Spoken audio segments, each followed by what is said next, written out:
Hello, welcome, and thanks for joining us on this edition of News 2. I'm Sandra Gumansing. GERS Administrator Austin NEWS was in the hot seat Tuesday during a retirement group's meeting. NEWS was the invited speaker to address the challenges before the system and retirees' concerns. He assured them he was doing all he could, but the meeting got a little rowdy at times. News 2's Erica Parsons has more.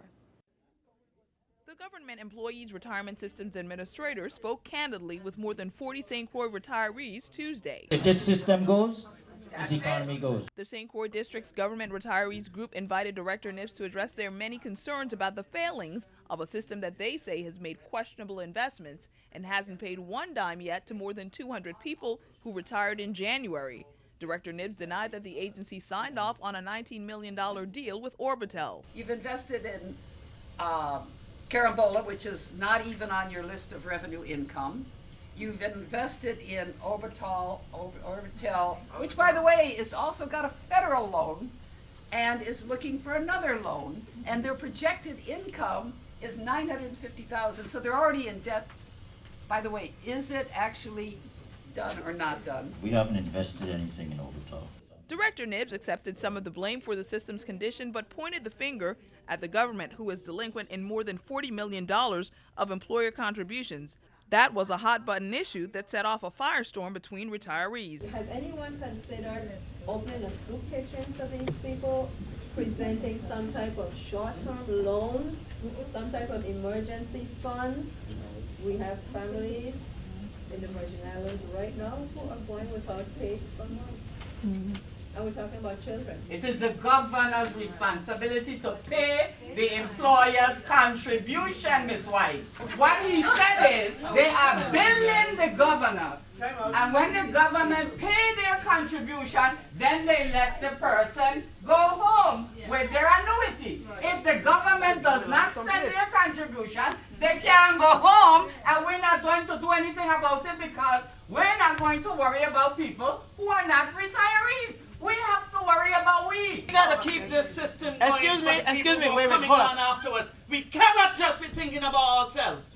We cannot. Erica Parsons, News 2.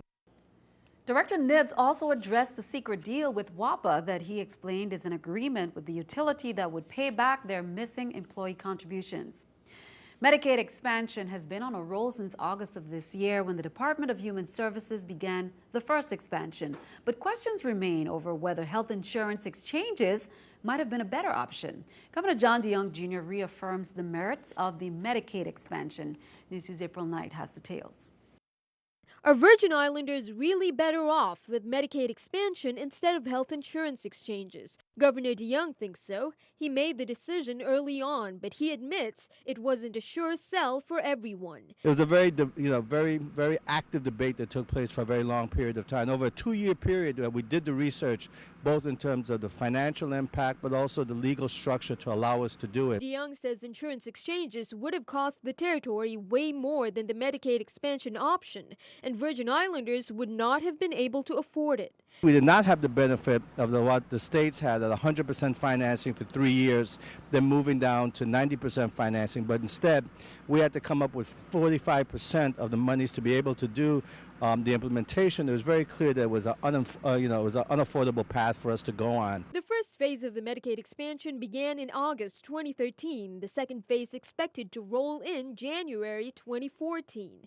Children, pregnant women, the parents of the children that be added, senior citizens, and adults with disabilities.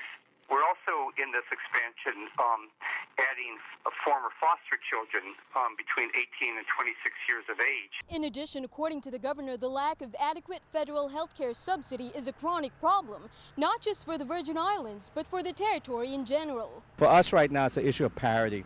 We've got to figure out a way that we can get to the point where, similar to the states, that we can get away from having to come up with 45% of the general fund or other resources to be able to provide the health care that's necessary. And a serious talk with Washington is needed to address it.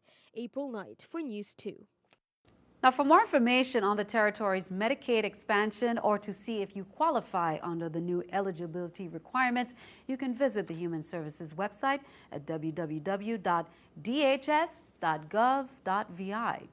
The 30th legislature, chaired by Senate President Sean Michael Malone, convened in session Tuesday on St. Thomas at the Outage Legislative Hall, where they considered a measure which, if passed, will establish a 15% penalty for any person found to be abusing the unemployment benefit program. The session was briefly recessed in order to hear testimony on the penalty bill.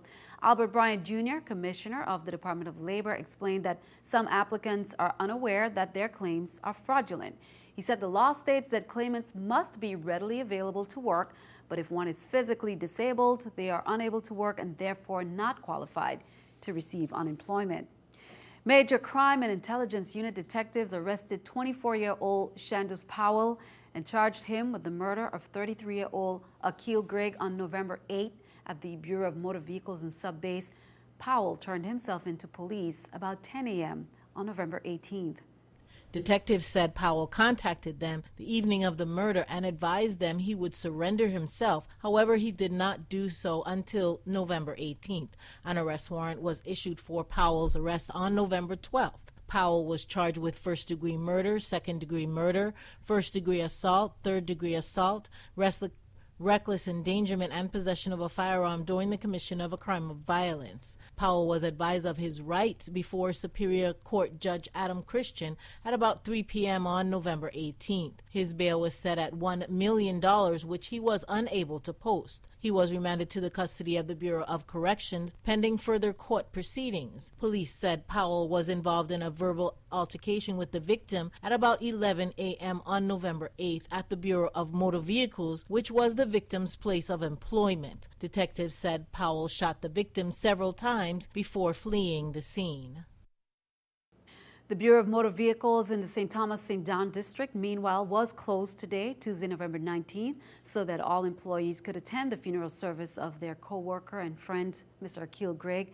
Director Jairus T. Brown of the Bureau of Motor Vehicles stated in a press release, "Our deepest condolences are extended to the family of Mr. Gregg, and I would like to also thank the public for their calls, concerns, and prayers that have been extended to the BMV family during this difficult time." Adjutant General Major Ronaldo Rivera is responding to media inquiries about the death of a National Guardsman. Rivera said he was notified of the passing of Staff Sergeant David Francois, and his sincere condolences and sympathies go out to the family of Francois. Police have not yet released the name of the victim, who was found shot Monday at a Frederiksted beach, but other media outlets reported that the slain man was Sergeant Francois.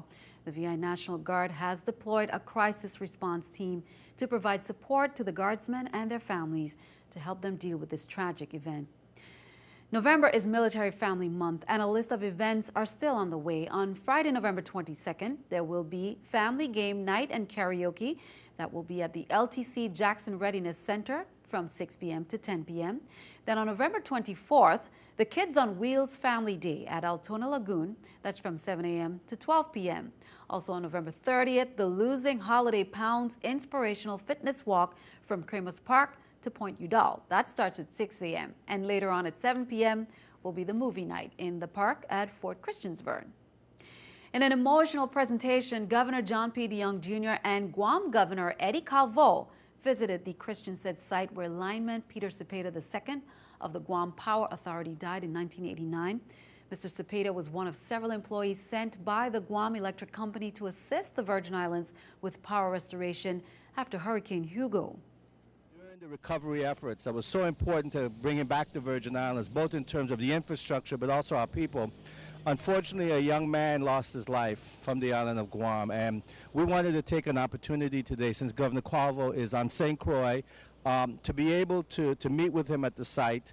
A delegation did go to Guam for the funeral of Pete Cepeda at the time, and that was led by then Lieutenant Governor Derek M. Hodge.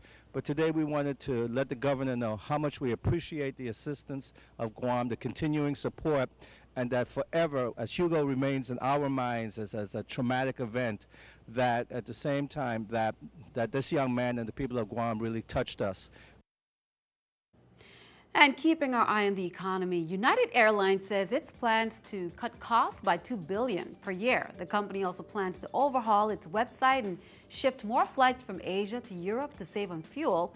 The new strategy presented to investors this morning also includes making workers more productive.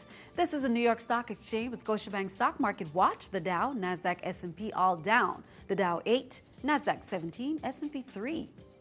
Coming up on News 2, St. Croix Festival is now called Crucian Christmas Carnival.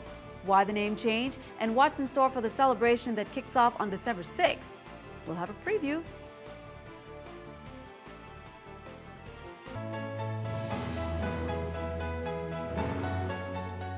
Innovative Telephone has experienced another outage due to copper wire theft to the company's outside plant telecommunication facilities on the island of St. Croix. Last night, 1,000 feet of 300-pair cable was stolen, leaving over 175 subscribers in Salt River Marina out of telecommunication services. This incident marks the third in 1 week. Prior incidents include a State Prophet on November 15th and Salt River and Upper Love on November 18th, 2013. Innovative's outside plant technical team are on site and will continue to work diligently until service is fully restored. It is apparent that the same areas are being targeted by these offenders, according to officials, and are causing a major economic strain on the company's resources. Innovative has enlisted the aid of both the local and federal authorities in apprehending these perpetrators. Innovative officials are encouraging anyone with information concerning the theft to contact the local authorities. Well, New Jersey's first African-American Attorney General has been the guest speaker at local St. Thomas schools this week. Attorney Peter C. Harvey is in the territory to help the local Zeta Xi chapter of the Omega Psi Phi fraternities celebrate Achievement Week. On Monday, Harvey visited Bertha C. Shelton Middle School, and Tuesday he spoke to students at the Charlotte Amalie and Ivana Yorkin High Schools.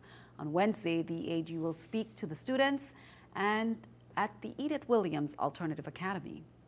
Over the weekend, 3 St. Thomas businesses earned awards from Princess Cruises for having the most popular and highest rated tours in the cruise line's Caribbean itinerary. Some 15 business owners and staff went on board the Emerald Princess to receive their awards. Castaway Catamaran Captain Tom Andriano won Tour Guide of the Year. Boss Underwater Adventures won High Volume Tour of the Season. For tours with 10 or more clients, for their rare underwater scooter tours and sailing services. And finally, Coral World's Sea Lion Swim received the Low Volume Tour of the Season, which is for tours with fewer than 10 clients. Congratulations to our award-winning local tour businesses. Well, the Crucian Christmas Carnival season is soon approaching, and many are wondering, why did the name change from festival to carnival? News 2's Shanika Robinson caught up with the president of St. Croix Carnival, for the details on the name change and upcoming events. Crucian Christmas Carnival season is well on its way, and the name change from festival to carnival has raised many questions throughout the community. Carnival President Davison Charlemagne explains. In the past, we had some problems with our dignitaries, our ambassadors. We had them rejected in a lot of different functions because they're not carnival. And besides that, the word VI Carnival have hampered our operations in one sense. But like I said, we're not dwelling on that because, we love everybody. The Virgin Islands, we all, supposed to be one. But again, we still have to have a way to push out our product and make our product unique. Talking about tourism, why is St. Croix moving so slow? Why is it dead? Why everybody's leaving? Again, I agree. There's, something is wrong. And if it's not working, then we got to try to rearrange it to make it work. Now that St. Croix will be celebrating Carnival, the president feels as if it's fitting to promote local talent, as he expressed during the Carnival Village schedule. We have so much talent in the Virgin Islands, St. Croix especially. We need to showcase that. We have been hiding it. We've been shy. We've been not coming out. There are also a few new things to look forward to this season as Carnival unfolds. December 28th, we have a big Quail Competition. King Derby and all the rest of the cultural bearers are going to come out there and have the Quail bands compete. This year is going to be even a bigger juve. You're going to expect a lot. You're going to, like I said, I'm going to give some surprises, some water trucks, some foam, stuff to play with. The community is urged to practice safety during this Carnival season, and the Virgin Islands Police Department will be out in full force. The cultural bearers have been trying to keep tradition, because tradition is in you. And we are the ones supposed to put our tradition. A name doesn't make a difference, The people make it. We're going to keep our tradition, definitely. But, it's in a way of a new direction. Shaniqua Robinson, News 2. And for more information on the Crucian Christmas Carnival and events, you can visit www.stcroixcarnival.com. Countdown to the 13th annual Paradise Jam tournament at the UVI Sports and Fitness Center is on. And here's a quick note to our viewers. On Wednesday, November 20th, NEWS2 will be preempted by a CBS TV2 special, the Paradise Jam Men's Preview Show. Also, NEWS2 will not be aired on November 29th for the Paradise Jam's Women's Preview Show. The games are scheduled for Friday, November 22nd to the 25th for the men and women, Thursday, November 28th to the 30th at the UVI Sports and Fitness Center. Again, NEWS2 will not be aired on November 20th and 29th and will be preempted by the Paradise Jam's Preview Show. Be sure to stick around.